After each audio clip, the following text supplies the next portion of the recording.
ఒక్క బాబా అని కాదు, 2 తెలుగు రాష్ట్రాలు చూసుకుంటే మొత్తం భారతదేశం అంతా కూడా ఈ బాబాలమయమే కాదు. 2 తెలుగు రాష్ట్రాల్లో కూడా అడుగుకొక బాబా, అప్పట్లో వీరబ్రహ్మేంద్ర స్వామి అన్నట్లు పుట్టగొడుగుల్లాగా బాబాలు పుట్టుకొస్తారు అని ఆయన ఏ మాట అన్నారో ఆ భవిష్యవాణి నిజమయ్యేలాగా మరి అదే ఆయన అన్నారు కదా, మరి మనం కూడా దాంట్లో భాగం అయిపోదామని తయారవుతున్నారో ఏమో. మొత్తానికి ఈ కాలమంతా కూడా వీళ్ళ ట్రెండే నడుస్తూ ఉంది.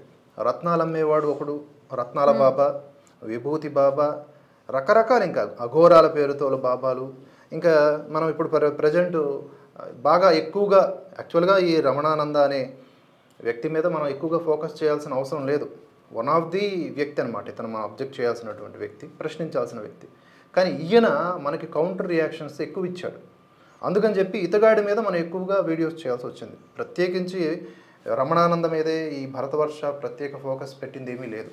కానీ మన మీద కేసులు పెట్టడం, ఇవన్నీ చూస్తున్నటువంటి జనం కూడా కేసు పెట్టావు అంటే నీలో తప్పున్నట్లే అని చెప్పేసి డిసైడ్ అయ్యారు వాళ్ళు కూడా. ఎందుకంటే మనం ప్రశ్నిస్తే సమాధానం చెప్పలేని స్థితిలో ఉన్నవాడే తప్పించుకోవడానికి ఎంచుకున్న మార్గం ఈ కేసులు పెట్టడం, ఉన్న ధన బలాన్నో లేకపోతే రాజకీయ బలాన్నో ఉపయోగించేసి భయపెట్టే ప్రయత్నం చేయటం. కానీ వాటన్నిటికీ లొంగేది కాదు, వాటన్నింటినీ చూసి బెదిరేది కాదు Bharatavarsha. At the same time ఈ ఆలోచనలు కలిగి ఉన్నటువంటి జర్నలిస్టులు.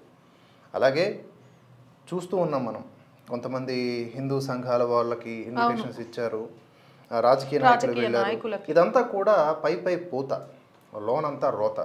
సో ఇప్పుడు నవత గారు వచ్చినటువంటి విశేషం ఏంటంటే, ఆవిడ కొన్ని ప్రశ్నలు ఉన్నాయి, ఆవిడ కొన్ని స్క్రీన్ షాట్స్ సేకరించారు, కొన్ని ఆధారాలతో ఆవిడ కొన్ని ప్రశ్నలు అడగాలనుకుంటున్నారు. ముందుగా అవి చూద్దామా? రైట్. అవి అడిగే ముందు ఇందాక మీరు చెప్పారు కదా పొలిటీషియన్స్కి, హిందూ సంఘాలకి ఇన్విటేషన్స్ ఇచ్చారని. ఈయన చాలా గొప్ప గొప్ప మాటలు చెప్పాడు కదా. దేవుడి దగ్గరికి భక్తులు రావాలి, గురువు దగ్గరికి సేవకులు, భక్తులు, లేకపోతే నేర్చుకోవాలనే వాళ్ళు రావాలి. కానీ గురువులు పొలిటీషియన్స్ని పిలవడము, వాళ్ళకి ఆహ్వానాలు ఇవ్వడము అంటే తను ఏ రకంగా బలాన్ని పెంచుకోవాలనుకుంటున్నాడు అనేది చాలా క్లియర్గా అర్థం అవ్వాలి. బాబా గారే దీనికి సమాధానం చెప్పాలి, లేకపోతే బాబా గారు భక్తులు చెప్పినా పర్లేదు. మీకు పొలిటీషియన్సో హిందూ సంఘాల వాళ్ళకో మీరు ఇన్విటేషన్స్ ఇచ్చి పిలవడం వెనుక మీ ఆంతర్యం ఏంటి? ఇంకొకటి ఇక్కడ, సరే ఆ పొలిటీషియన్స్ వెళ్ళారు అనుకుందాం. జనరల్గా పొలిటీషియన్స్ బర్త్డే పార్టీలకు కూడా వెళ్తారు, 10 మంది వచ్చే చోటకు వారు వెళ్తారు, అది వారి నైజం. అదే పొలిటీషియన్స్ని మేము కూడా అడుగుతాం. మనం అడగడం వేరు, వాళ్ళు పిలవడం వేరు. కాబట్టి వీళ్ళంతా కూడా ఇప్పుడు మనల్ని ఏదైతే భయపెట్టాలి, లేకపోతే ఈయన గురించి నిజాలు చెబుతున్న వ్యక్తుల గొంతుకలు నొక్కేయాలని ప్రయత్నం చేస్తున్నారో ఇది అవ్వదమ్మా. ఇది చెప్పడానికే ఇదంతా కూడా. సో ఇక్కడ నవత గారి ప్రశ్నలు ఏంటో ఒకసారి చూద్దాం. మీరు కొన్ని స్క్రీన్ షాట్స్ తీసుకొచ్చారు కదా,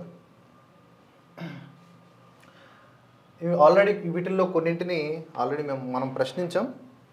మళ్ళీ ఇప్పుడు కొత్తగా నేను సిద్ధగురు శ్రీరమణ గారు ఫుడ్ కోర్ట్. నాకు తెలిసి నా చిన్నతనం నుంచి నేను టెంపుల్స్కి వెళ్తున్నాను, ఆశ్రమాలకు వెళ్తున్నాను, చాలా చూసినాను. అన్నదాన సత్రాలు ఉంటాయి. అంటే అక్కడికి వచ్చిన భక్తులు ఆకలితో వెళ్ళకూడదు అని చెప్పేసి అన్నదాన సత్రాలు పెడతారు. కానీ ఫుడ్ కోర్ట్ ఏంటన్నది చెప్పాలి. ఫాస్ట్ ఫుడ్, అందులో మళ్ళీ ఫాస్ట్ ఫుడ్. సరే, దాని గురించి మళ్ళీ మాట్లాడుకోవాల్సి వస్తే, ఎక్కడైనా మీరు ఎక్కడో మంత్రోపదేశం తీసుకున్న తర్వాతే గురువు అయి ఉంటారు కదా. ఇక తీసుకోకుండా గురువు అయితే నేనేం చేయలేను, ఇక అది ఎంత మోసపూరితం అనేది ప్రజలే అర్థం చేసుకుంటారు. అక్కడికి వెళ్తున్న భక్తులైన మీకెప్పుడు డౌట్ రాలేదా? అన్నదాన సత్రాన్ని వదిలేసి ఒక ఫాస్ట్ ఫుడ్ కోర్ట్ ఏంటి గురువు గారు అని ఎవ్వరూ అడగలేదా? అంటే ఇక్కడ ఏది చేసినా అక్కడ ఎలా ఉంటుందంటే వాళ్ళందరూ ఒక ట్రాన్స్లో ఉంటారు నాతో. ఎలా అంటే ఏది చేసినా కూడా మా గురువుగారు అనకూడదు, కానీ గురువుగారు పిత్తిన వాసన అన్నట్లుగా ఉంటారు వాళ్ళు. సో ఎందుకు ఇంత ఉపమానంతో చెప్పాల్సి వచ్చిందంటే, ఆయనే నాకు ఇప్పటికీ అది 10 సార్లు చెప్తూ ఉంటాను నేను. ఆ దిండ్లు దుప్పట్లు ఉంటాయి కదా, అవి యాక్చువల్గా విసర్జితాలతో సమానం. ఒకసారి ఒక దాంట్లో పడుకున్నాము అంటే అది విసర్జితము, దాంట్లో అనేక కోట క్రిములు ఉంటాయి. దాంట్లో కూడా సిద్ధగురు వంటి వాళ్ళు అటువంటి వాటిపై పడుకుంటే వాటికి పవర్స్ వస్తాయి. ఆ తలగడ మీద ఇంకొకరు తల పెట్టకూడదమ్మా, చాలా ప్రమాదం, ఎందుకంటే శక్తులన్నీ వెళ్ళిపోతాయి. ఇలాగ ప్రలోభ పెట్టేసి అంటే వీటిని కూడా అంటే దిండ్లు దుప్పట్లు కూడా అమ్ముకునే రకంగా ఆలోచింపజేస్తున్నారు వచ్చిన భక్తుల్ని. అంటే మరి ఇంకా ఇవన్నీ కూడా వాళ్ళకి పెద్ద విషయం కాదు. సిద్ధగురు అనే వ్యక్తి ఏం చేసినా కూడా అది ఒక మహిమగా భావిస్తూ ఉన్నటువంటి వాళ్ళకి మనం ఏ విధంగా ఎడ్యుకేట్ చేయాలి చెప్పండి. నేను కొత్తగా వచ్చే వాళ్ళకి, కొత్తగా ఈయన గురించి తెలుసుకునే వాళ్ళకి అప్రమత్తం చేయడమే. ఒక్కసారి జాంబీ అయినోడు మారడు. వన్స్ ఏ జాంబీ ఆల్వేజ్ జాంబీ. కాబట్టి నేను అనేది ఏంటంటే కొత్తగా వాడికి ఈ వైరస్ సోకకుండా ఏం చేయాలి, ఈ బాబాల virus, not only Ramanananda, XYZ ఎవరైనా సరే వీళ్ళ డాంబికాలు చూసి వీళ్ళ యొక్క వేషధారణలు చూసి, ఉదాహరణకి ఇప్పుడు ఇలా అంటాం, ఇలా అని చెప్పేసి ఇలా అనగానే ఏ మహిమలు వచ్చేవి మనకి, ఇలా అనగానే అమ్మవారు వచ్చేది, లేకపోతే ఇలా అనగానే ఇంకేం అయిపోదు. సో ఇవన్నీ కూడా బేసిక్ కామన్ సెన్స్తో ఆలోచించాలి. ఎందుకంటే సర్వమానవులు సమానమే, ఈశ్వరుడు అందరికీ ఒకే రకమైన శక్తితో పుట్టించాడు. మనల్ని మనం తక్కువ చేసుకొని మన కర్మల ద్వారా మనం ఉత్థాన పతనాలకి గురవుతున్నాం తప్ప ఇక్కడ ఎవరు ఎక్కువ తక్కువ కాదు. కేవలం మనం గుర్తించుకునే విధానం, మనల్ని మనం గుర్తుపెట్టుకునే విధానం మీద డిపెండ్ అయి ఉంటుంది. అందుకనే మన పూర్వీకులు అని చాలామంది పెద్దలు మనకు చెప్పిన మాట, నీ గురించి నువ్వు తెలుసుకో, నిన్ను నువ్వు తెలుసుకో. వివేకానంద స్వామి కూడా ఎంత ఆయనకున్నటువంటి ధ్యాన స్థితిని ఏ రోజైనా యూటిలైజ్ చేసుకున్నారు ఇలాగా. అసలు ఆశ్చర్యం. ఒక వీడియో నేను, ఎందుకంటే పాపం ఇప్పటికే వీళ్ళ ఛానల్ మీద స్ట్రైక్ కొట్టడాలు, కేసులు పెట్టడాలు చేసిండు కాబట్టి నేను స్క్రీన్ మీద ప్లే చేయడాలు తలుచుకోలేదు. ఈ వీడియో చూసి చెప్పండి. మనము దేవుడి పూజలకు అలాంటి భక్తి పారవశ్య పాటలు వింటాం, కానీ ఈయన గిన్నెలు ఇవి చెక్ చేయడానికి ఆ పాట. ఓకే ఓకే, నాకు అర్థమైంది. ఇది స్టార్ట్ చేయడానికి వెళ్ళాడు. అందులో ఒక గేమ్ జోన్ పెట్టి గురువు గారు గేమ్ ఆడటము, వెనక నుంచి క్లాప్స్ కొట్టి ఆయన్ని ఎంకరేజ్ చేయడము. అసలు నాకు ఆశ్చర్యంగా ఉంది. గురు పరంపర, గురు సాంప్రదాయం ఎలాంటి స్థితికి వెళ్తోంది అనేది కొట్టొచ్చినట్టు కనబడుతోంది ఇక్కడ. ఓకే, ఇక్కడ గేమ్ కూడా ఆడుతున్నాడు. అసలు వాళ్ళు ఎంకరేజ్ చేసే వాళ్ళు కూడా వెనక నుంచి. నేనే పాట తీసేశాను ఎందుకు అని చెప్పేసి, వినడానికి మంచిగా అనిపించలేదు నాకు. అంత మహాశివుడి పాటను ఒక ఆటలాడే సమయంలో వేసుకొని దాన్ని ఎంజాయ్ చేస్తున్నారు వాళ్ళు, పెట్టిన వాళ్ళు ఎవరో కానీ. బాగుంది. అంటే వీటి వెనక కూడా ఒక ఇది ఉంది. ఇలా కిడ్స్ గేమ్స్, ఫుడ్ కోర్ట్లు ఇవన్నీ పెట్టడానికి కారణం ఏంటంటే నెక్స్ట్ జనరేషన్ని కూడా అట్రాక్ట్ చేయడానికి, అదొక స్పాట్ చేయడానికి అని చెప్పి. అంటే విందులు వినోదాలు, ఇదే మరీ భక్తి అని కాదు, మరీ ఇది అలా ఏం కాదు, చక్కగా వచ్చి తిరిగి వెళ్ళొచ్చు. ఇక్కడ ఉన్నటువంటి లోపల ఫాస్ట్ ఫుడ్ సెంటర్లు, ఆట, ఇవన్నీ లైక్ మన ఇప్పుడు మాల్ ఎలా ఉంటుంది, అన్ని రకాలైనటువంటి బిజినెస్లు కేంద్రంగా ఉంటుంది. వచ్చి ఒక కస్టమర్ వచ్చాడు అంటే ఏదో ఒకటి వాడికి సంబంధించిన దొరికేస్తుంది అందులో. అలాగా ఈ పేరుతో, రమణేశ్వరం పేరుతో రమణానంద బాబా వారు చేస్తున్నటువంటివి ఇవన్నీ అని నా ఉద్దేశం. మాల్కి ఆధ్యాత్మిక కేంద్రాలకి తేడా లేదంటావు వీళ్ళ దృష్టిలో. అంతే కదా, ఇప్పుడు business, that is business ultimately. ఇప్పుడు నువ్వు బంగారు శివలింగం, అష్టలోహ శివలింగం ఇవన్నీ కూడా నువ్వు చూసేవో లేదో రిబ్బన్ కటింగ్తో స్టార్ట్ చేసావు.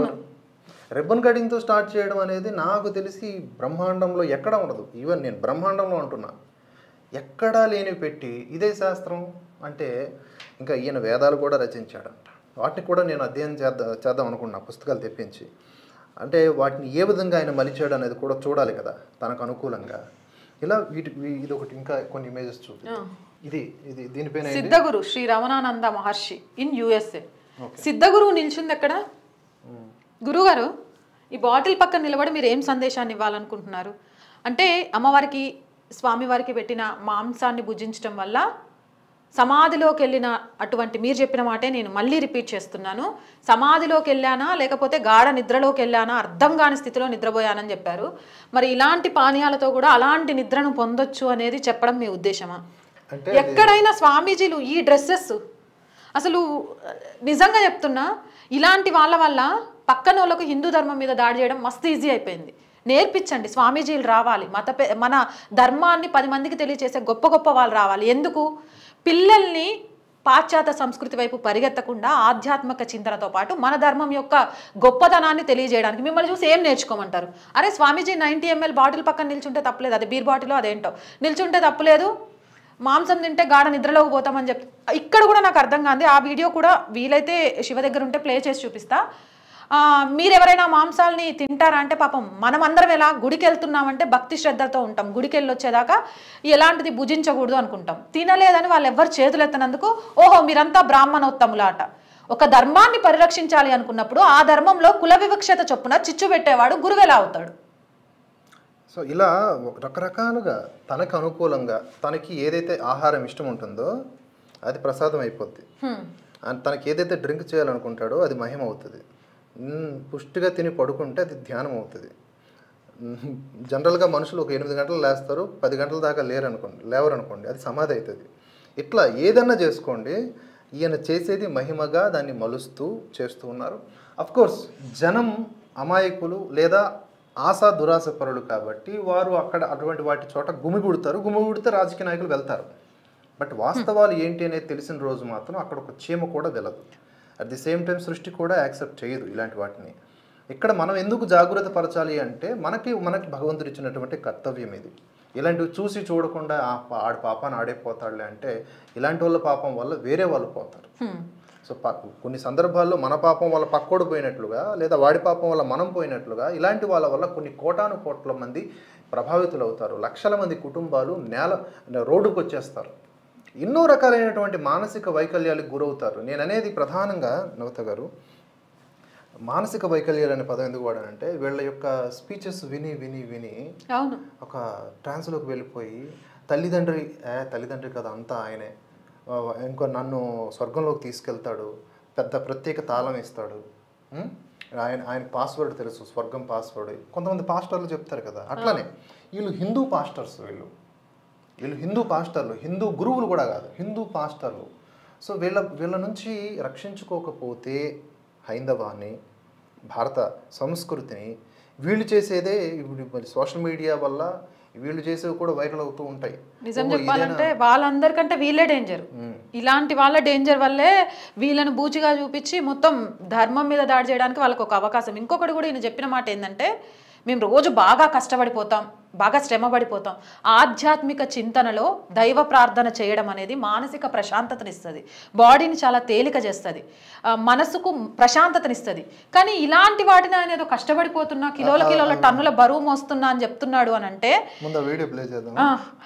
నాకు ఈయన గురించి తెలుసుకున్న కొద్దీ ఫస్ట్ ఆఫ్ ఆల్ ఇలాంటి వాళ్ళ విషయాల్లో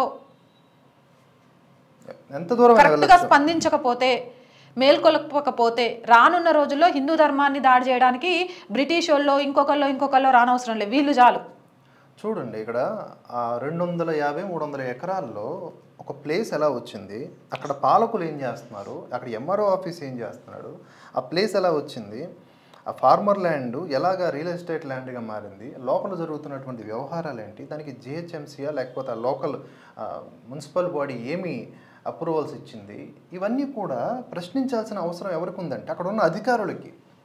కానీ వాళ్ళు కూడా నిమ్మకు నీరెత్తినట్లుగా ఉండటం వల్ల ఈరోజు అది అక్కడ ఒక కృత్రిమమైనటువంటి లోకంగా మారిపోయింది. కృత్రిమమైన లోకంలోకి వెళ్ళినటువంటి వాళ్ళందరూ కూడా కృత్రిమంగా బిహేవ్ చేస్తారు. ఆటోమేటిక్గా ఒక తల్లిదండ్రులు తెలియకుండా ఒక పిల్లవాడు వెళ్ళాడు అనుకోండి, ఒక యువకుడు ఎవడో వెళ్ళాడు అనుకోండి, యువతి వెళ్ళింది అనుకోండి, అక్కడ నుంచి ఒక 10 రోజుల తర్వాత ఆ ట్రామాలో ఉన్న తర్వాత ఇంటికి వెళ్ళాక విచిత్రంగా బిహేవ్ చేస్తుంది లేదా చేస్తాడు. దానివల్ల ఏంటమ్మా నిన్నటి వరకు బాగానే ఉన్నావు కదా, ఇవాళ ఏంటి ఎలా అంటున్నావు అంటే, నువ్వు పాపాత్మరాలు, నువ్వు పక్కకి వెళ్ళంటే అంటే అలా వాళ్ళు ట్రాన్స్లోకి వెళ్ళిపోయి ఇవన్నీ విచ్ఛిన్నమైనటువంటిది. మనం ఎంతో ఆహ్లాదకర వాతావరణంలో మనల్ని ఉంచేది మన సనాతన ధర్మం. ఎట్టి పరిస్థితుల్లో ఈ మూఢ విశ్వాసాల వైపు అది తీసుకువెళ్ళదు. మనకున్నటువంటి ఏదైతే పేరుందో హిందువులు ఎక్కువగా మూఢనమ్మకాలు నమ్ముతారని, ఇలాంటి వాళ్ళ వల్ల వచ్చింది. నిజం, మనకిప్పుడు కూడా మూఢనమ్మకాలు మూఢ విశ్వాసాలు లేవండి. మనవన్నీ కూడా వైజ్ఞానికంగాను శాస్త్రీయంగానూ ఉంటాయి, అలాగే ప్రామాణికంగా ఉంటాయి. ఏదో గాలికి వచ్చింది అలాగా చూసి భూమి బల్లపరుపుగా ఉంటుంది, ఆకాశం గుండ్రంగా ఉంటుంది ఇలా చెప్పలేదు. మన వాళ్ళు కొన్ని వేల లక్షల సంవత్సరాల క్రితమే భూమి గుండ్రంగా ఉంటుందని చెప్పారు. మొన్నటి వరకు వాళ్ళు భూమి బల్లపరుపుగా ఉంటుందని విశ్వసించారు. ఇప్పుడు కూడా కొంతమంది మతోన్మాదులు నమ్మరు, భూమి ఇప్పటికీ కూడా బల్లపరుపుగానే ఉంటుందని అంటారు.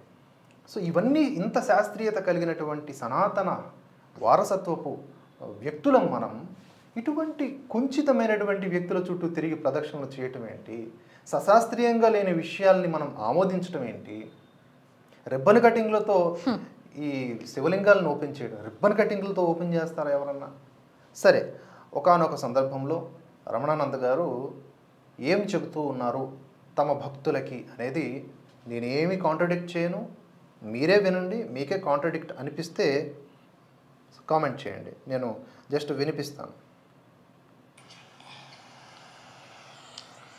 మరి ఇప్పుడు నాన్ వెజిటేరియన్ నేను తీసుకోవాలనా లేదా? చూసారా, ధర్మ సందిగ్ధం ఇది. నాన్ వెజిటేరియన్ తీసుకోవాలా లేదా అనే ధర్మ సందిగ్ధత గురించి ఆయన చెబుతూ ఉన్నారు. కాస్త పాజులు ఎక్కువగా ఉంటాయి, కొంచెం ఓపికగా వినండి. మీరు ఒక విషయం గుర్తుపెట్టుకోండి, నిదానంగా అక్కడికి ఉన్నటువంటి భక్తులు ఇంత స్లోగా స్వీట్గా చెప్పటం వల్ల ఈయనే సకల దేవతలకు సిద్ధగురువు, అంతేకాదు ఇంకోటి కూడా చెప్పాలి తర్వాత చెప్తా, ఈయనే అన్నింటికి మూలం, మాకు శక్తిలో ఉన్నటువంటి వాడు అని నమ్మి వచ్చిన వాళ్ళకి ఇలా చెప్పటం వల్ల, ఇంజెక్ట్ చేయటం వల్ల ఈయన ఏది చెప్తే అది రైట్ అయిపోద్ది, మొత్తం అంతా మారిపోద్ది అనమాట. సో చూడండి ఆయన ఏం చెప్తున్నాడు. అప్పుడు నా మనసు ఒకటే చెప్పింది, ఇది నాన్ వెజిటేరియను, ఇది తినొచ్చు, ఇది తినకూడదని ఎందుకు, అది ప్రసాదం, అది ప్రసాదాన్ని కాదని నువ్వు ఎట్ట ముందుకు పోతావు? భైరవుడికి నివేదించి అమ్మవార్లకు నివేదించిన ప్రసాదము అది పవిత్రత నువ్వు అనుకోకపోతే ఇప్పుడు నువ్వు పెట్టడం ఎందుకుంగా అని ఆ రోజు నేను ఇక్కడ తీసుకున్నా స్వామి మందరిని. అప్పుడు వాళ్ళకి చెప్పాను, దైవమూర్తులకు ఏదైతే నివేదన చేశారో అదే మా ఇంటికి పంపించండి, ఎక్స్ట్రా కర్రీ కానీ ఎక్స్ట్రా రైస్ కానీ ఏం పంపొద్దు, ప్రసాదమే పంపండి అన్నాను. ఆ రోజు ప్రసాదం అంతా పంపించారు. నేను కూడా మొత్తం ఈయనగా పంపించారు. అసలు ఎక్స్ట్రా కర్రీ ఎక్స్ట్రా రైస్ అట. వామ్మో, స్వామీజీలు ఇలా మాట్లాడతారా? భుక్తికి ఈయన చెప్పిన నిర్వచనం వింటుంటే ఈయన మాటల్ని నమ్మే భక్తులు ఒక్కసారి ఆలోచించట్లేదా? మీరు వెళ్ళే వ్యక్తి ఎవరు, మీకు ఎలాంటి ప్రవచనాలు చెప్తున్నారు, ఆ ప్రవచనాలు మీ కుటుంబం మీద సమాజం మీద ఎలాంటి ప్రభావాన్ని చూపిస్తున్నాయి, ఇలాంటి వ్యాఖ్యలు వినొచ్చా వినకూడదా? మన కష్టాలు అనేవి ఇలాంటి స్వామీజీల దగ్గరికి వెళ్తే వెళ్ళవు. నిజం చెప్తున్నా, కష్టే ఫలి. మీ సమస్యను పరిష్కరించుకోవడానికి మీరు కష్టపడండి, దేవుడికి దండం పెట్టండి, గాల్లో దీపం పెట్టి దేవుడా అని ఇలా స్వామీజీల దగ్గరికి వెళ్తే అదే 300 ఎకరాల్లో ఆశ్రమాలు కట్టుకొని ఇలా వాళ్ళకు దోచిన పైశాచికత్వాన్ని మనలోకి పంపించేసి మేమే గొప్పోలం అని చెప్పడం తప్ప ఒరిగేది ఏమీ ఉండదు. ఇంకా ఆ రోజు సాంబారు పప్పు ఏం తినలేదు అసలు, కేవలం అదే ప్రసాదంగా తిన్నాను. సారీ నవ్వొచ్చేస్తుంది. సరే పడుకున్నా. మామూలుగా చూడండి, హెవీగా పని చేస్తాం కాబట్టి కొంచెం బాడీ పెయిన్స్, నిద్ర పట్టకపోవడం ఇటువంటివి ఉంటాయి. కానీ ఎంత ఆశ్చర్యం అంటే ఆ రోజు నేను ప్రసాదం తిని పడుకున్నాను. మరి సమాధిలో ఉన్నానా లేకపోతే నిద్రలో ఉన్నానా నాకు తెలియదు, కానీ బెడ్ మీద ఎలా పడుకుంటే అలాగే పడుకున్నాను సుమారుగా 6 గంటలు. అంటే అసలు కనీసం ఇట్లా జరగలేదు, అట్లా జరగలేదు. అంటే చూసారా బాబు, మన భావము చెప్పాను మీకు, అందుకే మన భావము పవిత్రంగా ఉంటే నీకు పనిచేస్తుంది దైవశక్తి. ఎందుకంటే అక్కడ ఇది తినాలి కోరిక ఇంటెన్షన్ అని అక్కడ లేదు, అక్కడ ప్రసాదము స్వీకరించాలి అంతవరకే ఉంది. మీరు కూడా ఎంతమంది ప్రసాదం స్వీకరించలేదు బాబు? చేతులు పెంకేదండి ఒకసారి. స్వీకరించిన ప్రసాదాన్ని ప్రసాదం లాగే స్వీకరించాలి. మీకు ఇంత బ్రాహ్మణోత్తం లేవు. సో ఇక్కడ నా పాయింట్ ఏంటంటే ఆయనే చెప్తున్నాడు, ఇప్పుడు ఆ కోరికలను అదుపు చేసుకోలేక ఏదన్నా తినేస్తే భావము ప్రధానము, తినేవచ్చు ఏం కాదు దైవశక్తి వస్తుంది. మళ్ళీ అట్ ది సేమ్ టైం ఆయనే కాంట్రాడిక్ట్ చేసుకుంటున్నాడు ఆయన. నేను కేవలం అది ప్రసాదం లాగా తింటున్నాను అని. ప్రసాదము అంటే ఇంత అనుకోకూడదు, ఇంత ఉండొచ్చు. సో ఇదంతా తిని లాస్ట్లో ఆయన అన్న మాట చూసారా మీరు? దాన్ని అబ్జర్వ్ చేశారు కదా? అవును, బ్రాహ్మణోత్తం. అక్కడ ఉన్న వాళ్ళందరికీ కూడా మీరు తిన్నారా అని చెప్పేసి చెప్పడం జరిగింది. అడిగితే ఆ చేతులు ఎత్తలేదు చాలామంది, ఒక 20% మంది చేతులు ఎత్తుంటారు. ఓహో మీరందరూ బ్రాహ్మణోత్తం అయి ఉంటారు.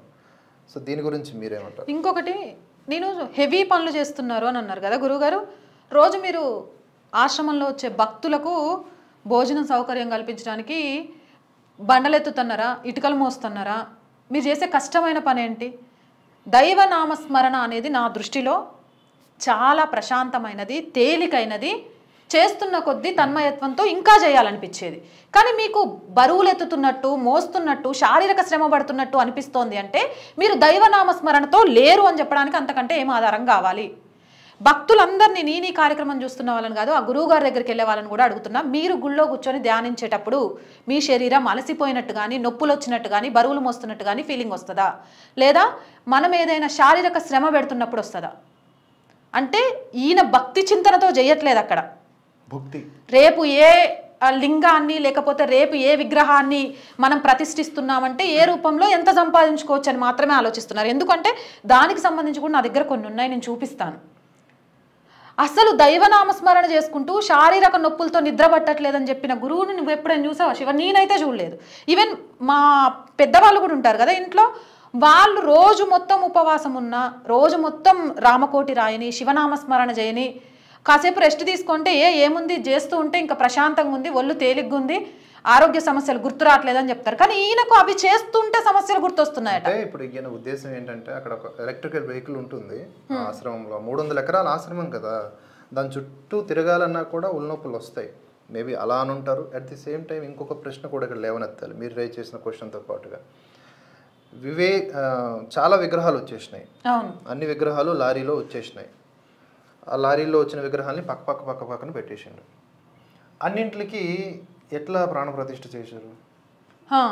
ఇట్లా ఆ విగ్రహం నెత్తి మీద చేయి పెట్టి ప్రాణప్రతిష్ఠ చేశారు. ప్రతి విగ్రహం ఎన్ని ఉన్నాయి అవన్నీ నాకు లెక్కలేవు, అసలు బోల్డ్ అని విగ్రహాలు ఉన్నాయి. కాలభైరవుడి తల మీద కూడా ఆ విగ్రహం మీద, అక్కడ కాలభైరవుడు అని అనట్లేదు, విగ్రహం మీద చేయి పెట్టి శక్తిపాతం చేస్తున్నారు ఆయన. ఎక్కడ ఉందిరా బాబు, నాకు ఫ్యూజ్ అవుట్ అయిపోయి. మా వాడు కాలభైరవుడు భక్తుడు, ఏందన్నా ఈడు ఇట్లా అంటే కొంచెం పరుష పదజాలంతో వాడి కోపం వచ్చింది. ఎందుకంటే కాలభైరవుని భక్తుల్ని కూడా మీరు ఆశ్చర్యానికి అండ్ ఆగ్రహానికి గురి చేస్తూ ఉన్నారు. ఇవన్నీ కూడా జరుగుతూ ఉన్నాయి. ఇక్కడ మనం ఇంకొకటి అంటే మాంసాహారం తినని వాళ్ళ గురించి మాట్లాడారు. ఈ టైంలో ఇలా కాల్ రాదు కానీ వచ్చిందంటే. హలో, అవునండి చెప్పండి.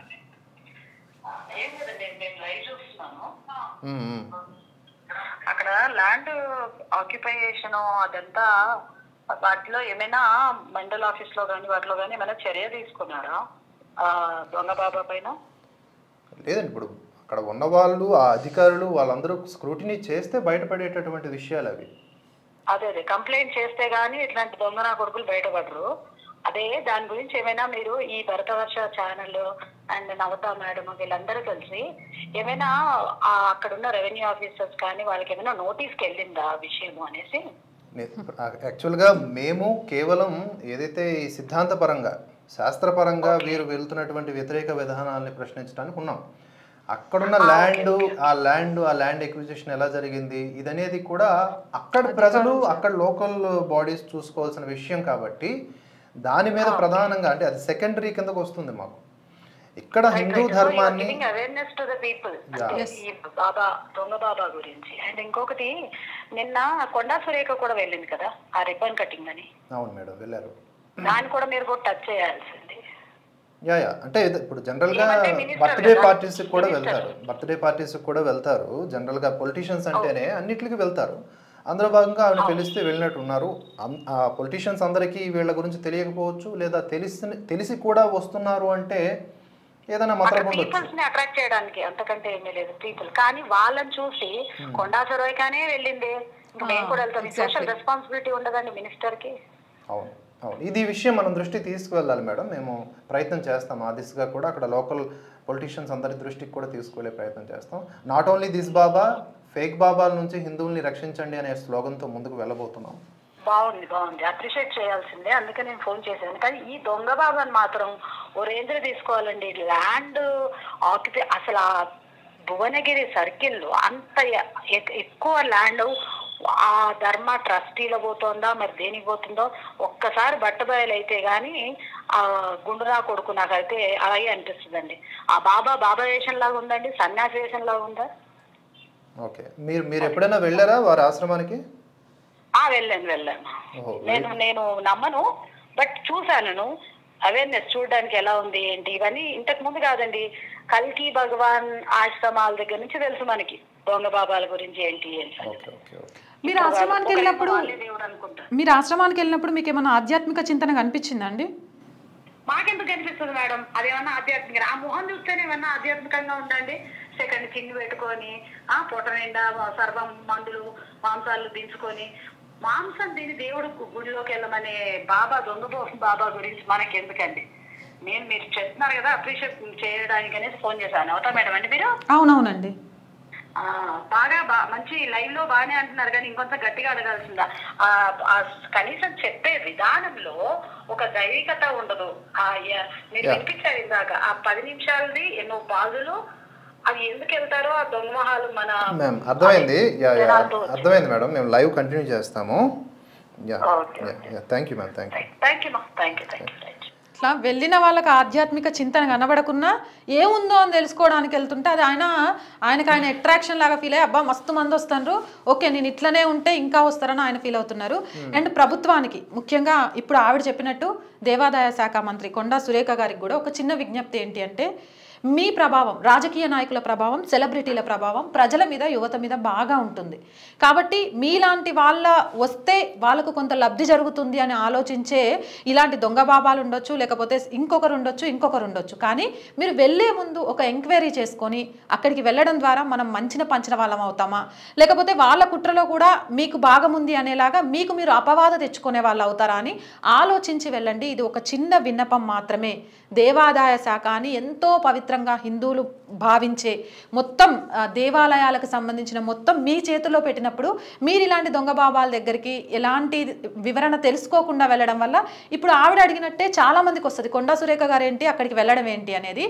ఆవిడనే కాదు, మీకు ఇన్విటేషన్ వస్తున్న రాజకీయ నాయకుడైనా సెలబ్రిటీలైనా వెంటనే మీతో దిగిన ఫోటో ఆయన సోషల్ మీడియాలో పెట్టుకుంటూ ఇక్కడికి వచ్చారు అంటే ఓహో ఈయన గొప్ప బాబా కావచ్చు, అందుకే కొండా సురేఖ లేకపోతే ఇంకో ఎమ్మెల్యే అక్కడికి వెళ్తున్నారు అని చెప్పి ఆయన అడిగినట్టుగా పాపం లేకపోయినా చెవుల కమ్మలు తీసి ఇంట్లో ఉన్న నాణాలు తీసుకెళ్లి ఆయనకి ఇవ్వడానికి అవుతున్నారు.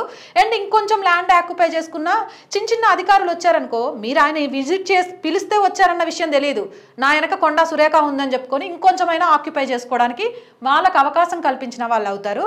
అండ్ అక్కడున్న అధికారులు భరతవర్ష ఛానల్ ద్వారా అక్కడ 300 ఎకరాల ప్లేస్లో ఆశ్రమం అదొక వ్యవహారం నడుస్తుంది అని తెలిసినప్పుడు ఆ 300 ఎకరాలు ఈయనకి ఎలా వచ్చాయి, ఎవరి పేరు మీద రిజిస్టర్ అయినాయి, ఎంతకు కొన్నారు, చట్టపరంగానే ఉన్నాయా లేదా అని ఎంక్వైరీ చేయాల్సిన బాధ్యత అధికారుల మీద ఉంది. ఒక ఛానల్ పదే మొత్తుకుంటూ ఉంటే ఈ ఛానల్కి సంబంధించి ఆ బాబా పెట్టిన కేసుకి సంబంధించి ఎంక్వైరీ చేస్తున్న అధికారులు, ఆఫీసర్లు మరి ఆ ఛానల్ ఎందుకు మాట్లాడాల్సి వచ్చింది, ఆ భూములు కరెక్టా కాదా అని ఎంక్వైరీ చేయట్లేదు అంటే నిర్లక్ష్యం ఎవరిది? మీరు అలసత్వం వహించే ప్రతి నిమిషము, ప్రతి సెకను కూడా అలాంటి వాళ్ళకు బలాన్ని ఇస్తే ఇలాంటి వాళ్ళకు మీ మీద అపనమ్మకాన్ని ఇస్తుంది. మరి అపనమ్మకం ఉంటే ఎలా ప్రజల అధికారుల్ని, ప్రభుత్వాన్ని నమ్ముతారు అనేది మీరు కూడా ఆలోచించుకోండి. ఆవిడ అడిగినట్టు ఆ భూమికి సంబంధించి మాత్రం పూర్తిగా ఇన్వెస్టిగేషన్ చేసి దానికి సంబంధించిన నిజానిజాలను బయటకు తీసుకురావాల్సిన బాధ్యత అయితే అధికారులదే. సో ఇవన్నీ కూడా ఒక ఫ్యాక్టర్ ఆఫ్ థాట్ లేదు, ఇందులో చాలా ఉన్నాయి. వీటన్నింటినీ కూడా మనమందరం సంఘటితం అయ్యాం కాబట్టి భగవంతుడి సంకల్పంతో ముందుకు వెళ్తూ ఉన్నాం. ప్రయత్నం చేద్దాం. ముందు నుంచి చెప్తున్నా, నాట్ ఓన్లీ దిస్ బాబా, ఎవరైతే దొంగ బాబాలు ఉన్నారో బాధితులు ఉన్నటువంటి వాళ్ళు దొంగ బాబాలు నా దృష్టిలో, అదే ప్రమాణం మనకి. సో మన దగ్గర కాల్ రికార్డ్స్, కొన్ని ప్రూఫ్స్, దాన్ని బేస్ చేసుకునే క్వశ్చన్ చేయడం జరుగుతూ ఉంది. 300 ఎకరాలు అనేది కంటికి కనిపిస్తూ ఉంది, పెద్ద సాక్ష్యం. దాని మీద ముందు అసలు దర్యాప్తు చేయాలా, ఎట్లా వచ్చిందని. ఇంకో హైలైట్ చెప్పన, నేను చూసినంత వరకు ఆధ్యాత్మికంగా ఉన్న గురువులు దేవుడికి సంబంధించినవన్నీ పూజలు, హోమాల గురించి పెడతారు. ఈయన ఏం పెట్టాడు తెలుసా, ఆయన FB పేజీ మీరు చెక్ చేయొచ్చు. ఎందుకంటే ఆ వీడియోలు ఎక్కువ ప్లే చేసిన దగ్గర నుంచి పాపం మాకు వాడుకున్నారని వీళ్ళకు స్ట్రైకులు కొట్టి ఆగం చేస్తాడు ఛానల్ని. ఎందుకంటే చెడు దృష్టి ఉన్నోడు, పచ్చకామెర్లు ఉన్నోడు లోకమంతా పచ్చగా ఉండేలాగా ఆయన దృష్టి ఎలా ఉంటుందో ఎదుటోళ్ళని కూడా అలానే చేయాలని చూస్తుంటారు. కాబట్టి ఒక పెళ్లి ఫోటోషూట్ని ఈయన దాంట్లో ఈ నుండి ఫోటోషూట్ చేయించినట్టు వాళ్ళిద్దరితోటి, అదైతే అధ్వానం. అంతకంటే అధ్వానాలు చాలా ఉన్నాయి. అండ్ ధనప్రాప్తి కావాలనుకుంటున్నారా, మీరు పైసలు సంపాదించుకోవాలనుకుంటున్నారా, శివరాత్రి రోజు నాణాలతోటి అభిషేకం చేయండి. దేవుడు మళ్ళీ చెప్తున్నాను చూడండి, చేతులెత్తి స్వామి నేను కష్టపడుతున్నాను, నాకు దారి చూపించు అంటే చూపిస్తాడు. కానీ ఈ దొంగ బాబాలు చెప్పింది కదా అని చెప్పి మీ దగ్గర ఉన్న పైసలు లేకపోయినా అప్పులు చేసో, బంగారు శివలింగాన్ని చేయడానికి నేను కొంచెం బంగారం ఇస్తే నా ఇండ్లంతా బంగారం అయిద్దని ఈయన చెప్తున్న మాటల్ని నమ్మో అప్పుల పాలు మాత్రం కాకండి. పుట్టిన ప్రతి ఒక్కరికి కూడా ఎవరికి కష్టాలు లేవు, ప్రతి ఒక్కడు పుట్టింది కష్టం అనుభవించడానికే. సో ఈ దుఃఖాల నుంచి బయటకు రావడానికి మనం నిత్యం కర్మలను ఆచరించాలి, వాటి ఫలితాలు వస్తాయి. ఇక్కడ ముందుగా నేను మధ్యలో మనం ఒక సగంలో ఆపిన టాపిక్ ఏంటంటే ఈ మద్యం మాంసం, మద్యం సంగతి పక్కన పెడితే మాంసం, ఈ మాంసం ప్రసాదంగా ఇప్పుడు విగ్రహాలు వరుసగా పెట్టేశాడు నవత, ఇవన్నీ చుట్టుపక్కల పెట్టేశాడు. ఇప్పుడు అమ్మవారి విగ్రహం ఉంటుంది, సాత్విక దేవతలు ఉంటారు, అవును, వీరన్నట్లు వీళ్ళ తీవ్ర దేవతలు ఉంటారు, అందరినీ పక్కన పెట్టేసి ఈవిడికి మాంసాహారం ఈవిడికి శాకాహారం ఎలా పెట్టేస్తావు? ఈ వాసనలు అటు వెళ్తాయి కదా, ఆ వాసన ఎంతో శుద్ధి ఉండాలి కదా, ఇవి ఏం మెసేజ్ ఇస్తున్నావు నువ్వు అనేది ఒక నాకు అర్థం కాని ప్రశ్న అనమాట. నీకు తినాలనిపించేది భగవంతుడికి పెట్టి నువ్వు బాగా తినేసి మళ్ళీ భగవంతుడి పేరు మీద నువ్వు చేసింది మహిమని చెప్పి అది తినకపోయిన వాళ్ళని మీరందరూ బ్రాహ్మణోత్తములని బ్రాహ్మణుల్ని వెక్కిరించి ఏమిటిది అసలు ఎటు పోతా ఉందో నాకు. నేను ఊళ్ళలో పల్లెటూరు నుంచి వచ్చాను. నేను పల్లెటూరులో ధ్వజస్తంభం ఎత్తుతున్నారంటేనే ఆ ఊళ్ళో ఉన్న వాళ్ళందరూ ఎంత నిష్టగా ఉంటారు తెలుసా? తలస్నానం చేస్తారు, గడపలకు పసుపు పెట్టుకొని ఎంత నిష్టగా అంటే ఆ ధ్వజస్తంభ ప్రతిష్ట అయిపోయేదాకా ఆడపిల్లల్ని ఇంటికి తీసుకొచ్చి కోలాహలంగా చేస్తారు. ఈయన విగ్రహ ప్రతిష్టలు చూస్తుంటే ఆశ్చర్యం వేస్తోంది. ఎంత పవిత్రంగా చేయాల్సిన విగ్రహ ప్రతిష్టను ఏం సందేశం? ఇలాంటి వాళ్ళని అడ్డం పెట్టుకొని అగో చూసినావా మీ స్వామీజీ అట్లా చేస్తాడు, మీ ధర్మంలో ఏముంది ఇట్రండి, మా దేవుడు మిమ్మల్ని కాపాడతాడు అని సగం మందిని అటు మార్చుకోవడానికి వీళ్ళకి మన ధర్మానికి సంబంధం లేదు, అది వాళ్ళు కూడా ఒప్పుకుంటారు. మాది ఒక ప్రత్యేక మతం అని వాళ్ళే చెప్పుకుంటారు. వాళ్ళ రిజిస్ట్రేషన్స్ కూడా అలాగే ఉంటాయి. పీఠం పేరిట, ఆశ్రమాల పేరిట వాళ్ళది ఒక ప్రత్యేకమైనటువంటిది, వాళ్ళది ఒక ట్రేడ్ మార్క్ ఉంటుంది, వారికి ఒక బిజినెస్ ఉంటుంది. సో వీళ్ళందరూ చేసేవి విగ్రహాలతో కేవలం వ్యాపారాలే, వాటికి సశాస్త్రీయమైన పూజలు జరగట్లేదు కాబట్టి అక్కడ వికృతి తాండవం చేస్తుంది, ప్రకృతి కాదు. అక్కడికి వెళ్ళిన ప్రతి ఒక్కరికి కూడా ఇప్పుడు కాకపోతే రేపన్నా, రేపు కాకపోతే ఎల్లుండన్నా దానివల్ల నెగిటివ్ ఇంపాక్ట్ పక్కాగా ఉంటుంది. ఎందుకంటే ఒక చైనా ఫోన్ వాడితే వచ్చే రేడియేషన్ వల్ల బ్రెయిన్ ట్యూమర్స్ వస్తాయి. ఒక మంచి క్వాలిటీ ఫోన్ వాడితే ఆ రేడియేషన్ వల్ల ఎఫెక్ట్ ఉండదు. అలాగే నువ్వు ఎక్కడ పడితే అక్కడ ఏ విగ్రహం పడితే ఆ విగ్రహం, లేకపోతే పూజాధికాలు సరిగ్గా సశాస్త్రీయంగా జరగని చోటుకు వెళ్ళి నువ్వు నిలబడ్డావు అంటే అక్కడ వచ్చేటటువంటి నెగిటివ్ ఎనర్జీ నీ శరీరంలోకి వెళ్తుంది. ఆరంభంలో గంజాయి, మద్యము ఇలాంటివి తీసుకున్నవాడు బాగానే తేలియాడతాడు. విపరీతంగా తీసుకున్నవాడు లివర్ పాడైపోయి ఊపిరితిత్తులు పాడైపోయి పోతాడు. సో ఇప్పుడు మీకేమన్నా అనుభూతులు వస్తున్నాయనే భ్రమలో ఉంటే అది కేవలం మద్యపానం, ధూమపానం వల్ల వచ్చే ఆరంభంలో వచ్చే కిక్ ఎలాంటిదో అలాంటిది మాత్రమే. దాని తర్వాత వచ్చే పర్యవసనాలు తీవ్రంగా ఉంటాయి. కాబట్టి దయచేసి ఆలోచించకపోతే, మేము చెప్తున్న మా ఇంటెన్షన్ని, మేము చెప్తున్న విధానాన్ని పక్కన పెట్టండి. మేము ఫైరీగా మాట్లాడుతున్నామా, తిట్లు తిడుతున్నామా, అలా తిట్టట్లేదా, ఇంకా గట్టిగా అడగాలి, ఇవన్నీ పక్కన పెట్టండి. మేము క్వశ్చన్ చేస్తున్నాం, మా దాంట్లో కాంటెంట్ ఉంది, కాంటెంట్ మీద మీరు ఆలోచించండి. ఎప్పుడు కూడా మనం వాదన చేసేటప్పుడు పాయింట్ బేస్డ్ మీద చేయాలా, అంతే. తొడలు కొట్టేసి మీసాలు తిప్పడానికి ఇక్కడ ఏమి సినిమాలు కావు. ఇక్కడ కేవలం సిద్ధాంతపరంగా మనం విభేదిస్తూ ఉన్నాం ఈ బాబాల్ని. వీటిని మనం ఫోకస్ చేయాలి, 10 మందికి చెప్పాలి. చైతన్యవంతులను చేయకపోతే మనం ఇబ్బంది పడతాము. ఇదిగో ఈరోజు మేము ప్రశ్నించాం కాబట్టి మా మీద కేసులు పెట్టారు, రేపు ఇంకొకరి మీద కేసులు పెడతారు. అదే 1000 మంది మీద పెడతారా, 1,00,000 మంది మీద పెడతారా? 1,00,000 మంది హిందువులు ఒక్కసారి ఏకీకృతమై అరే దొంగ బాబా అని ఒక్క అరుపు అరిస్తే ఆ అరుపు వచ్చిన శబ్దానికి చెవులు పగిలిపోయి పోతాడు ఎక్కడికో అజ్ఞాతంలోకి. నాట్ ఓన్లీ దిస్ బాబా, నేను చెప్తుంది XYZ ఎవడైనా సరే. వీళ్ళనే కాదు, రత్నాల పేరిట, రాళ్ల పేరిట, న్యూమరాలజీ పేరిట, జ్యోతిష్యం పేరిట ఒకడు కాదు, ఇద్దరు కాదు, బోల్డ్ మంది తయారైపోయారు. వీళ్ళందరికీ కూడా అమాయకులైనటువంటి హిందువులే టార్గెట్. ఆ హిందువుల్లో ఉన్నటువంటి దురాశ ఒక్కొక్కసారి అనిపిస్తుంది, మీలో ఉన్న దురాశే కదా మిమ్మల్ని ఆ స్థితికి తీసుకువెళ్ళింది, మీరు ఈ కర్మకి కరెక్టే అని. కానీ మరొక్కసారి అనిపిస్తుంది, పాపం కదా, చైతన్యవంతం చేద్దాం, అలా వదిలేస్తే ఎలా? ఇప్పుడు రాంగ్ రూట్లో వెళ్తున్నవాడు ట్రైన్ వచ్చి కొట్టేస్తుందని తెలిసి కూడా వాడు రాంగ్ రూట్లో వెళ్తున్నాడు, వాడు అనిపించాల్సిందే అని మనం వదిలేలేం కదా, ట్రై చేస్తాం వాడిని ప్రొటెక్ట్ చేయడానికి.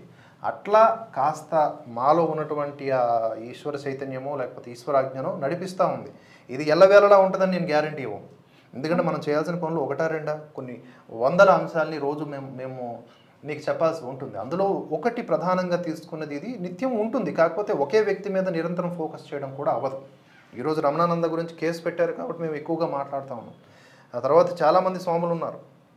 మనోప్రవేశం స్వామి అని అతను ఉన్నారు కదా, ఆయన వీడియోలు కూడా చూసాం. ఆయన వీడియోలు కూడా చూసి కొన్ని అబ్జెక్షన్స్ ఉన్నాయి మాకు. వారికి సంబంధించిన పిఏనో ఎవరో మా దగ్గర కలవడానికి వస్తున్నారు. ఇవాళ వచ్చాక మాట్లాడతాం, డైరెక్ట్గా లైవ్లోనే అవసరమైతే మాట్లాడతాం. ఇవన్నీ కూడా ఎవరైనా దొంగ బాబాలు మేము క్వశ్చన్ చేసిన తర్వాత మీకు ఏమైనా అబ్జెక్షన్స్ ఉంటే మాకు కాల్ చేసి మాట్లాడవచ్చు, మీరు ప్రూవ్ చేసుకోండి. అట్లా ఇంకేమైనా ఉన్నాయో ఫొటోస్? ఏం లేదు, కాకపోతే జనాలకే ఒక్కటి చెప్తున్నాను, కష్టం లేకపోతే సుఖం విలువ తెలియదు. కష్టపడి సాధించిన దాంట్లోనే ఒక తృప్తి ఉంటుంది. ఉన్నోడు ఉన్నోళ్ళలాగే ఉంటున్నాడు, పేదోడు కష్టపడుతూనే ఉన్నాడు, దేవుడు ఏం చేస్తున్నాడు. ఇలాంటి స్వామీజీల దగ్గరికి వెళ్దామంటే ఉన్నోడి కష్టాలు ఉన్నోడికి ఉంటాయి, వాళ్ళు బయటపడరు. కష్టం ఉన్నప్పుడు మన దగ్గర ఎక్కువ ఉండదు కాబట్టి బయటపడతాం. కానీ ఇదొక బూచిలాగా చూపించి, అరే ఇగో 9 ఏళ్ళ అమ్మాయి మీద 6 ఏళ్ళ అమ్మాయి మీద ఇలా జరిగింది, మీ దేవుడు ఏం చేస్తున్నాడు అని అంటే, దేవుడు అనంటే ప్రతిసారి పైనుంచి వచ్చి మహిమలు చూపించేవాడు కాదు. రాముడు కూడా మనిషే, ఆయన చేసిన కర్మఫలమే ఆయన్ని దేవుడిని చేసింది. మానవత్వమే దేవుడు. ఆ విషయాన్ని గుర్తుపెట్టుకోండి. కష్టాలు మీకున్నవి, లేకపోతే వితిన్ సెకండ్స్లో బూమ్ బాంబ్ బుష్ అనగానే, లేకపోతే నెత్తి మీద చేయబెట్టంగానే, మీ బంగారం తీసుకెళ్ళి ఇవ్వంగానే, అప్పు చేసి డబ్బులు తీసుకెళ్ళి ఇవ్వంగానే మీ కష్టాలు పోతాయి అనుకుంటే మాత్రం అది తప్పు. ఇక్కడ ఏంటంటే నేను ఒక గట్టి ఎగ్జాంపుల్ ఇస్తున్నాను. ఇప్పుడు ఆ చెయ్యి పెడుతున్నాడు కదా ఆయన, ఈయననే కదా చాలామంది పెడతారు ఇలా చేతులు నెత్తి మీద. ఆ చేతుల్లో ఏమైనా పవిత్రత ఉంటుందా? మీరు మీ చేతులతో ఏ పనులు అయితే చేస్తారో అతడు కూడా అదే పనులు చేస్తాడు. మీరు ఏం పనులు చేస్తారో ఒకసారి ఇమాజిన్ చేసుకోండి. పచ్చిగా చెప్పాలంటే చాలా గలీజ్ పనులు చేస్తారు ఇదే చేతులతో. అదే పని ఆయన కూడా చేస్తాడు. దురదొస్తే గోక్కుంటాడు, ఇంకేదో చేస్తాడు, ఇంకేదో. ఆ చెయ్యి తీసుకొచ్చి నీ నెత్తి మీద పెడతాడు. సర్వ దరిద్రాలని నీ నెత్తి మీద పెట్టి శక్తిపాతం అంటే ఎలా నమ్ముతున్నావు నువ్వు? అదే చెయ్యిని తీసుకొచ్చి అక్కడ బయట విగ్రహాలని తలకాయల మీద పెట్టేసి ప్రతిష్ట అంటే ఎట్లా నమ్ముతున్నావు నువ్వు? రిబ్బన్ కటింగ్లు ఏ విధంగా, పైపులతో నీళ్ళు వేస్తే ఏ విధంగా దాన్ని ఏమంటారు అభిషేకం అవుతుంది? ఒక్కసారైనా నీ మనసు కనిపించట్లేదా, లేకపోతే నీ మతి భ్రమించిందా అనేది నీకు నువ్వే ఆలోచించుకో. యువకులకు మనం ముఖ్యంగా చెప్పాల్సింది, మీ తల్లిదండ్రులు ఒకప్పుడు తల్లిదండ్రులు పిల్లల్ని తీర్చిదిద్దేవాళ్ళు. ఇప్పుడు యువత తల్లిదండ్రులను తీర్చిదిద్దాల్సిన ఆవశ్యకత ఏర్పడింది చాలా వరకు. ఎందుకంటే వీరు సైడ్ ట్రాక్ వెళ్ళిపోయి ఇలాంటి వాటి నమ్మకాలు, ఇలాంటి గుడ్డి నమ్మకాలతో ఎక్కువగా రాంగ్ వేలో వెళ్ళిపోతూ ఉన్నారు. ఇలాంటి వాళ్ళని నమ్ముతూ ఉన్నారు. మనకు తెలియకుండానే మన జేబులో డబ్బులు వాళ్ళకి ఇస్తూ ఉంటారు. పుణ్యం వస్తుంది, కొడుకులు బాగుంటారు, కూతుళ్ళు బాగుంటారు అని వాళ్ళ ఆలోచన అదే. కానీ వాళ్ళని ఎడ్యుకేట్ చేయాల్సిన బాధ్యత కూడా యువతరానికి ఉంది. అమ్మ ఇది కాదు అది అని. సో హిందుత్వం అంటే వికాసము, హిందుత్వం అంటే వినోదము కూడా, వినోదము వికాసము ఆహ్లాదకరము. హిందుత్వం అంటే స్వర్గము నరకమే కాదు, హిందుత్వం అంటే మోక్షము, సాయుధ్యము, శివ సాయుధ్యము. ఇలా ఎన్నో రకాలైనటువంటి అద్భుత విశేషాలకు నెలవు మన ధర్మం. పరిశోధన చేస్తూ ఉంటే ఆ మజానే వేరు. ఇలాంటి వాటిల్లో పడిపోతే ఇంకా బావిలో ఉన్న కప్పలాగా బెకబెకమని కూడా అరవడానికి లేదు ఇంకా మీకు ఆప్షన్. వాడరిచింది మీరు వినడమే. సో ఇది మీరు ఆలోచించాలి. ఇంకా వీటితో పాటుగా మరికొంతమంది, ఉదాహరణకి ఇదొకటి నాకు మా మిత్రుడు పంపించారు.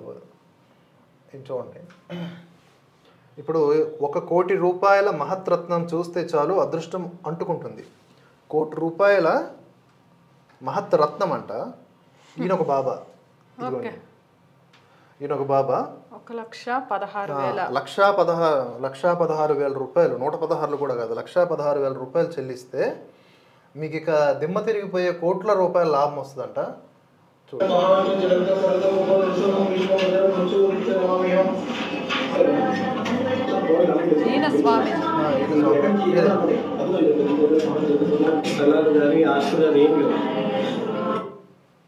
ఇట్లా ఇదేంటిది అదృష్ట రత్నం అంట. ఇదిగోండి ఇతగాడు, ఈయనకి బాగానే వైభవంగా ఉంది. ఆయన చూస్తే సిరిగలవాడే అనిపిస్తుంది. ఎందుకంటే దోచుకున్నవాడు కాబట్టి అలాగే ఉంటాడు. 1,16,000 రూపాయలు ఒక రాయి, ఒక స్టోన్.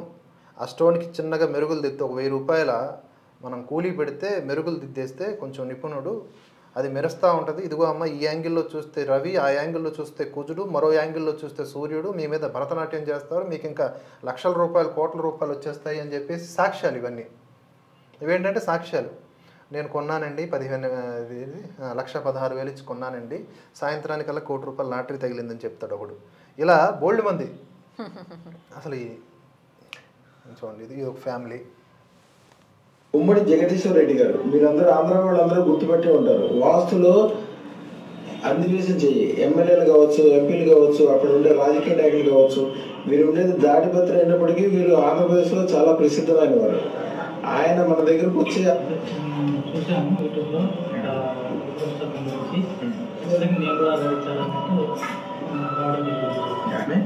మీ ఫీల్డ్లో మీరు అన్ని గొప్పగా అవటమే కాకుండా వేరే విషయాల్లో కూడా అన్ని రకాలుగా మంచి 1,000 కోట్ల ప్రాజెక్టా? కాలంలో ప్రతిరోజు జరుగుతుంది మీకు ఎట్లా ఒక్కో రోజున 10 కూడా జరగచ్చు రాబోయే కాలంలో. చాలా సంతోషం. 1,16,000 అదృష్టం ఏదైతే ఉందో అది అద్భుతం. అంటే ఎప్పుడు కూడా మీరు ఒక్కడే బతకాలి అనుకున్నట్టు కాకుండా ఒక 1000 మంది మన చేతి కింద బతకాలి అన్నట్టు ఒక మంచి ఇండస్ట్రీ పెట్టండి. నేను చేయగలనా చేయలేనా అని అనుకోద్దు. అదృష్టం పెట్టుకున్నాక ఎన్ని అయిపోతాయి అంతే. మీరు జస్ట్ ఊరికే 1% సంకల్పం చేసుకోండి, 1% పని చేయండి. ఇప్పుడు రేవంత్ రెడ్డి, కేసీఆర్, కేటీఆర్, జగన్మోహన్ రెడ్డి, చంద్రబాబు ఈ 1,16,000 రూపాయలు ఉంగరాలు పెట్టుకుని ఎవరి ఇళ్ళలో వాళ్ళు కూర్చుంటే సరిపోద్ది కదా, అందరూ గెలిచేస్తారు కదా, అందరూ సీఎంలు అయిపోతారు, పిఎంలు అయిపోతారు. ఏడకెళ్ళి వచ్చిర్రు ఈ సంతన. అసలు 1000 కోట్ల ప్రాజెక్ట్ అంటే దానికి ఎంత ప్రాజెక్ట్ రిపోర్ట్ తయారు చేయాలి, దాని గురించి ఎంత నేర్చుకోవాలి, ఎన్ని పెట్టాలి. 1000 కోట్ల ప్రాజెక్ట్ ఉన్నాడు ఇలాంటి సన్నాసుల చుట్టూ అసలు కాదు, ఇంత గుడ్డిగా ఎలా నమ్మి 1,16,000 తీసుకెళ్ళి ఇస్తున్నారు? 1,16,000 కోటి రూపాయలు కూడా ఉంది రత్నం, కోటి రూపాయలు కూడా ఉంది. అంటే బకరాలు చాలా రకాలు ఉంటాయి. కొందరు రిచ్ పీపుల్లో కూడా బకరాలు ఉంటారు కదా. పేదవాడికి 1,16,000, మధ్యతరగతి వాడికి 10,16,000, కొంచెం బాగా రిచ్ ఉన్నవాడికి కోటి రూపాయలు. ఎవరిదైనా సరే మన దురాశే వాడి యొక్క లాభం. అసలు ఇలాంటి వాళ్ళని చూస్తుంటే అనిపిస్తోంది ఇవన్నీ వీళ్ళందరూ కొన్న వాళ్ళు అనమాట. ఇది 1,16,000 కొన్న ఆనందం అదృష్టరత్నం అంట. సో ఇలాంటి వాళ్ళు నేను శివ తరపు నుంచి నేను చెప్తున్నా, ఈ కొన్నోళ్ళలో బిఫోర్ ఆఫ్టర్ మీ లైఫ్ చేంజ్ అయిన వాళ్ళు భరత వర్షకు కాంటాక్ట్ అవ్వండి. నిజంగా వాళ్ళని ఇక్కడ నిలబెట్టి మాట్లాడదాం. ఇందులో ఉన్న ఎవరైనా కాంటాక్ట్ అవ్వచ్చు. అంటే కొంతమంది ట్రైన్ ఉండొచ్చుగా. ట్రైన్ ఉంటే ఆధారాలు ఉండాలి కదా. ఆధారాలు లేకుండా మాట్లాడితే మనం యాక్సెప్ట్ చేయం కదా. ఆధారాలతో రండి. ఒక్కళ్ళు వచ్చినా సరే ఈ గురువు గారు గొప్పోళ్ళని ఇక్కడే ఇదే స్టేజ్ లో మళ్ళీ మేము ప్రోగ్రామ్ చేస్తాం. అంతే. ఎంతెందుకు ఇప్పుడు మనకు 1 మిలియన్ సబ్స్క్రైబర్స్ కావాలి, కొంచెం ఎక్కువ మంది జనాలు రీచ్ అవ్వాలి.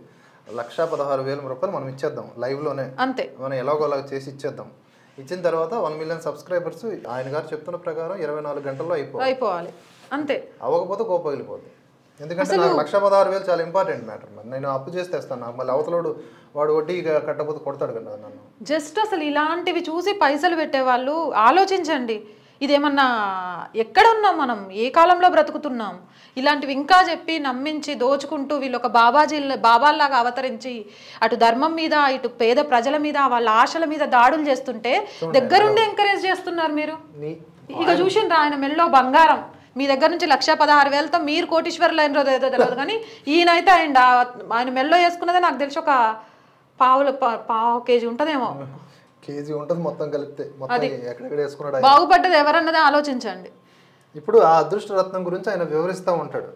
దానికి ఏమి ఉండదు, కేవలం ఒక రకమైన వాక్చాతుర్యము. ఇదిగో పలానా ఏరియాలో ఎక్కడో చాలా క్లిష్టమైన వాతావరణంలో తవ్వి తీసిన ఒక రాయిని అలా మలిచి దాన్ని తీసుకొచ్చి మేము ల్యాబ్లో టెస్ట్ చేసి, ఏ ల్యాబ్లో ఏమో లొట్ట పీసులు ఉండవు, వాటిని కటింగ్ చేస్తారంతే ఆ ల్యాబుల్లో. కాబట్టి ఇవన్నీ మీరు అబ్జర్వ్ చేయండి. రాళ్ళు రత్నాలు ఏమి కూడా మనకు ఉపయోగపడవు. మనకి ఉపయోగపడే వాటిల్లో ప్రధానంగా రక్షలు ఉపయోగపడతాయి. అమ్మ చేతితో కానీ, ఏమండి అంతే కదా, అమ్మ చేతితో కానీ మనకి ఇష్టమైన వారి చేతితో కానీ రక్ష ఇలాంటిది కట్టించుకున్నాం అనుకోండి, నాన్న నువ్వు బాగుండాలిరా, నీ ఆలోచనలు బాగుండాలిరా అని ఇలాంటి ఒక తాడు, అమ్మవారి పాదాల చెంతనో ఈశ్వరుడి చెంతనో ఉన్నటువంటి పాదాల చెంత ఉన్నటువంటి ఒక తాడు తీసుకొచ్చి సద్భావనతో కడితే ఇది కూడా అక్కర్లేదు మనకి, ఇది కూడా అక్కర్లేదు. కానీ చిన్న ఆధారం కావాలి, ఏదో ఒకటి ఉంటే కానీ మనకి ధైర్యం కలగదు. కాబట్టి మన మానసిక స్థితికి లేదా మన పెద్దలను సంతృప్తిపరచడానికి ఇలాంటివి కట్టించుకుంటే ఇది కొన్ని వేల కోట్ల రూపాయలకు సంబంధించిన విశ్వాసం, ఇది బలం ఇస్తుంది. కానీ లక్షల రూపాయలు పెట్టి ఆ రాళ్ళు రత్నాలు కొంటే ఏమీ రాదు. ఇలాగ రత్నం వైపు చూసుకొని మీ కళ్ళు కాయలు కట్టేయాలి తప్ప ఏమి రాదు, అక్కడ కష్టపడితే తప్ప ఏమీ రాదు. అది మీరు గుర్తుపెట్టుకోండి. ఆ విధంగానే మీరు ఆలోచించండి, ఇలాంటి వాళ్ళు నమ్మొద్దు. ఇక్కడ మళ్ళీ మనం చెప్తున్నది ఈయన పేరు కూడా మనకు తెలియదు, ఏం పేరు? అదృష్టరత్నం అనే ఉంది. డాక్టర్ రమణ రత్నాలు, రాళ్ళు రత్నాలు అమ్మేవాడు డాక్టర్ అయ్యాడు, తెచ్చుకొని ఉంటాడు, పట్టా వచ్చి ఉంటుంది.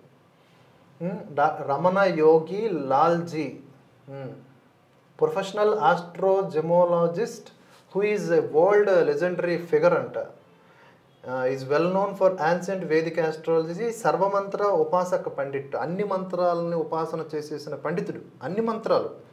Okay, having been an expert in all of the branches of the astro gemology. Germ అంటే క్రిములు నా దృష్టిలో. సో క్రిములు కీటకాలని చేస్తూ ఉంటాడు. ఇలాంటి జర్ములు గడిది కూడా ఏం ఉండవు. వరల్డ్ లెజెండరీ ఫిగర్ అన్నాడు కానీ నేను ఇప్పటి వరకు ఈయన ముఖం ఎప్పుడు చూడలే. మరి ఈయన లెజెండరీ ఫిగర్ అని చెప్తున్నాడు కానీ ఈయన గారికి 30,000 ఫాలోవర్స్, ఇంత 1,16,000 ఇచ్చి ఉంగరాలు అందరికి పెట్టిస్తాడు. మీరు ఒకటి పెట్టుకొని ఫాలోవర్స్ ని పెంచుకుంటే మంచిగా ఉంటుంది అనుకుంటా. సూపర్ లాజిక్ అసలు. అంతే కదా, అంతే. అసలు ఫేస్బుక్ ఎందుకు, ఇవన్నీ మాధ్యమాలు ఎందుకు? చక్కగా ఇంట్లో కూర్చొని అదేదో ఆరాత్మ నువ్వే పెట్టుకొని నువ్వే బాగుపడవచ్చు కదా.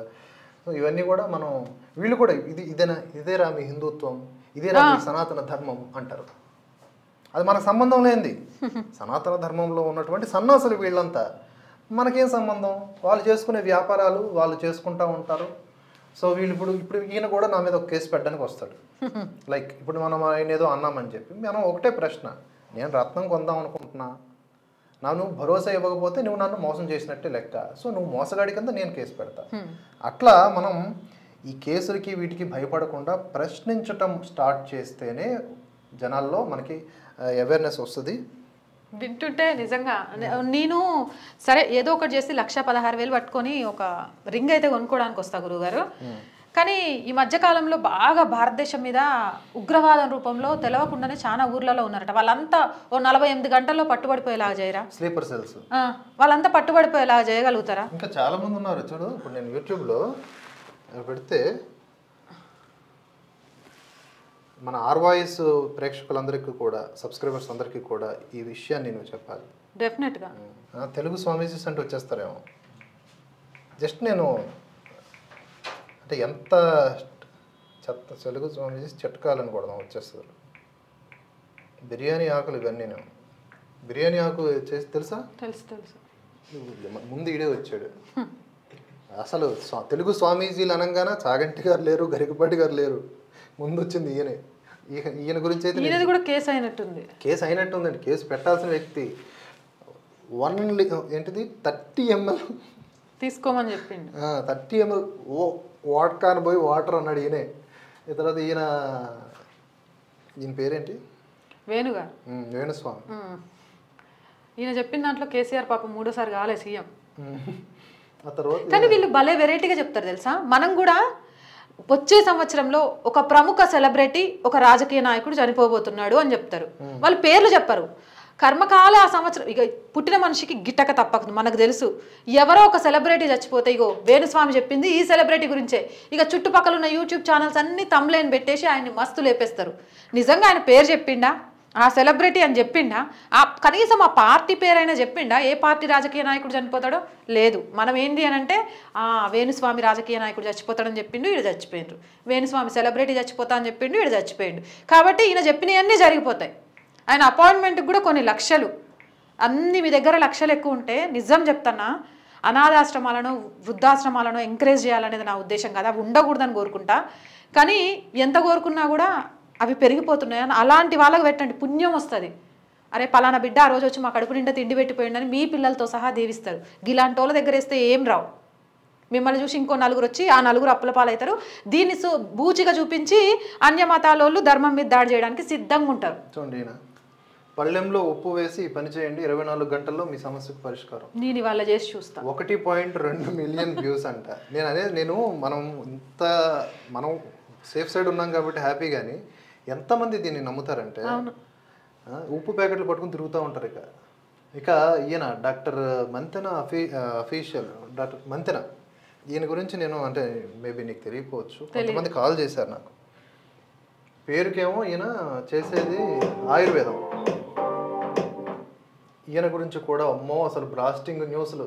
ఇప్పుడు మన జనాలకు కూడా నేను ఇది సడన్గా చెప్తే యాక్సెప్టబుల్ అవ్వకపోవచ్చు. మంతెన సత్యనారాయణ పైకి చెప్పేవన్నీ కూడా ఈ చిట్కాలు ఇవి అవి రకరకాలుగా ఉంటాయి అనుకోండి. కానీ అక్కడ వారి ఆశ్రమాల్లో అన్య మతాలకు సంబంధించిన మోటివేషన్స్ జరుగుతున్నాయని నా దగ్గర ఒక బాధితురాలు ఫోన్ చేసింది. ఎంత దారుణంగా అంటే హిందుత్వాన్ని హేళన చేయడం, తక్కువ చేయడం. ఈయన కూడా ఒకనొక వీడియోలో యేసు ప్రభు గురించి గొప్పగా చెప్పటం, ఎక్కడో తేడా కొడుతుంది అనేది మాత్రం పక్కా డౌట్ లేదు ఇందులో. వీళ్ళు కూడా ఆయుర్వేదం పేరుతో కూడా చాలామంది పెద్ద పెద్ద సెలబ్రిటీలు అయిపోయారు. ఇప్పుడు కోటాను కోట్ల రూపాయలు వెనకేసుకొస్తున్నారు. సో ఈ మూలికలు అవి మనకి వెతికితే దొరకవు, కానీ వీళ్ళ దగ్గర మాత్రం ఉంటాయి, వీళ్ళేమో కాంక్రీట్ బిల్డింగ్స్లో ఉంటారు. ఆ మూలికలు ఎక్కడి నుంచి తెస్తారో తెలియదు. కేవలం ఇలాంటి వాటిని విశ్వాసం బేస్ మీద, మన విశ్వాసాల బేస్ మీద వీళ్ళందరూ కూడా, వీరి మీద కూడా మనం కొన్ని ప్రశ్నలు ఉన్నాయి, నేను ప్రత్యేక వీడియోలో వేస్తాను, ఇందులో వద్దులే. వద్దు అని చెప్పట్లేదు, కానీ నమ్మడానికి మీరు వెళ్ళే ముందు ఆ నమ్మకానికి ఆధారాలను ఒకసారి సెర్చ్ చేయండి. తప్పులేదు, ఈ కాలంలో మనిషి నమ్మే స్థితిలో లేం కాబట్టి మీరు ఒక ధర్మాన్నో లేకపోతే ఒక వ్యక్తినో నమ్మి అక్కడికి వెళ్తున్నారు అంటే మీ ద్వారా ఇంకొందరు ప్రభావం అయ్యే అవకాశం ఉంటుంది. కాబట్టి మేము వెళ్ళే దారి కరెక్టేనా, మేము చూపించే దారి 10 మందికి మంచి ఇస్తుందా లేదా అని సెర్చ్ చేసుకొని వెళ్ళండి. అదొక్కటి మాత్రమే చేసే చిన్న విజ్ఞప్తి. అది మీ కుటుంబానికి మీకు కూడా మంచి ఇవ్వడానికే అవకాశం ఉంటుంది కాబట్టి. ఇతను ఎవరో తెలియదు కానీ అన్ని 1 మిలియన్ వ్యూసే ఉన్నాయి నవత. చూడు, నిమ్మకాయలతో ఇలా చేస్తే మీ ఇంట్లో మీ ఒంట్లో నెగిటివ్ ఎనర్జీ మొత్తం పోతుందంట. సో అది మనం ఇంకా వీటి గురించి నాకు తెలిసి చెప్పుకుంటూ వెళ్తే టైం ఒక రోజైనా సరిపోదేమో. సరిపోదు. అండ్ జనం కూడా ఆల్రెడీ మన వాళ్ళకి తెలిసిపోయింది, తెలియని వాళ్ళకి ఈ విషయాలు చెప్పాలని చెప్పేసి మీ అందరికీ అడుగుతూ ఉన్నాం. భర్తవర్ష కానీ ఆర్ వాయిస్ ప్రేక్షకులకు కానీ నేను అడిగేది ఏంటంటే, మీరందరూ కూడా తెలుసుకొని 10 మందికి తెలియజెప్పండి ఈ విషయం గురించి. ఈ వీడియోనే షేర్ చేయాలని కాదు, ఓ 2 నిమిషాలు మాట్లాడండి. ఎవరైనా సరే ఒక రాంగ్ వేలో వెళ్తా ఉంటే, అరే ఎందుకు వెళ్తున్నావురా, నీకు బుర్రలేదా, అసలు నువ్వేమైనా తక్కువ శక్తివంతుడువా అని చెప్పి అతన్ని చైతన్యపరచండి. అతనికి ఒక ఆత్మవిశ్వాసాన్ని కలుగజేయండి. కష్టాలని ఎదుర్కొనే శక్తిని ఆయనకి ఇచ్చేలాగా మోటివేట్ చేయండి. ఇలాగ మనం మన సమాజాన్ని జాగృతం చేసుకోవాలి. ఒక రోజులో 3-4 మనం కనుక ఇలాంటి దొంగ బాబాల చెర నుంచి కనుక కాపాడే ప్రయత్నం చేస్తే అంతకు మించినటువంటి గొప్ప కార్యక్రమం ఇంకోట్లేదు. అది హోమంతో సమానమే. అవును, అది కూడా హోమంతో సమానమే. సో ఇవన్నీ కూడా మనం మాట్లాడాలి. ఈ వీడియోను లైక్ చేయండి, షేర్ చేయండి, మీ ఆలోచనల్ని కామెంట్స్ రూపంలో తెలియజేయండి. భరతవర్ష నిరంతర పరిశ్రమలో మీ ఆర్థిక మద్దతును జోడించాలనుకుంటే స్క్రీన్ మీద కనిపిస్తున్న వివరాల ద్వారా సహకరించండి. Support Bharatavarsha, strengthen the truth.